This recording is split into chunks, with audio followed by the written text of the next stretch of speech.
This video might not be interesting for everybody because we are going to talk about the hot topic right now. Petrol, fuel crisis, war going on. यो सबै चिजले गरेर फ्युलको कन्जम्सनमा कसरी हामीहरूले घटाउनु पर्ने छ, यसले गरेर के भइरहेको छ, यो सबै चिज हामीहरू आज डिस्कस गर्न लागेको छौँ र यो डिस्कस गर्नलाई म एक्लैले गर्न सक्दिनँ. So I have got my friend with me whom you all already know. Deepak, please I would like to welcome you. Deepak र म चाहिँ आज हाम्रो पछाडि तपाईँहरूले हेर्न सक्नुहुन्छ Nepal fuel and mobility analytics भनेर हामीहरूले राखेको छौँ.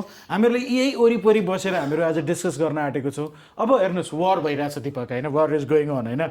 अनि अहिले भर्खर मैले के देखेँ भने नेपालमा हाम्रो काठमाडौँ मेट्रोपोलिटन, होइन, त्यहाँ गाडीको युज कसरी घटाउने, कार पोलिङ कसरी गर्ने भनेर त्यो कुराहरू मैले न्युजमा पढिरहेको थिएँ, होइन. It is become important for everybody.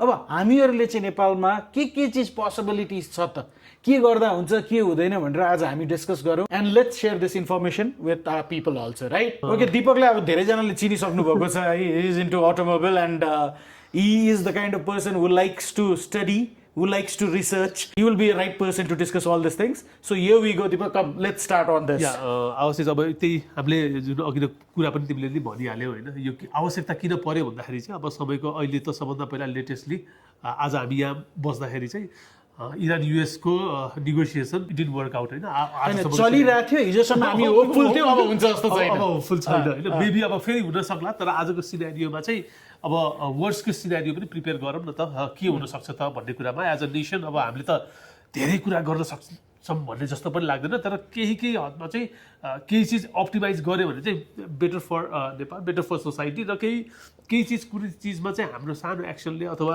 हाम्रो डिस्कसनले गभर्मेन्ट साइडमा अथवा पोलिसी मेकर साइडमा अर जेनरल कन्ज्युमरमा यसले केही न केही हेल्प गर्छ अथवा केही इन्साइट दिन्छ र यसलाई अप्टिमाइज गर्न सक्ने हामीले भनेकै कुरा गर्नुपर्छ भन्ने पनि छैन. तर यो डेटा हामीले प्रेजेन्ट गर्न लागेको डेटा पनि 100% राइट छ भन्ने क्या छ. त्यो डिस्क्लेमर पनि फेरि उस है, किनभने आजकल सोसियल मिडियामा अब यो गरेपछि तैँले यो भनेको मिलेन है भन्ला, होइन. एनिवेज डेटा पनि हामीले सक्दो डेटाहरू हामीले सेयर गर्न आँटेको छौँ. हिजो र आजसम्म हामी दुईजना कति बसेर यसमा चाहिँ त्यो डेटाहरू एक्सट्र्याक्ट गरेका छौँ, होइन. यसमा गरेर अब हामी प्रेजेन्ट गरौँ हेरौँ भन्ने कुरामा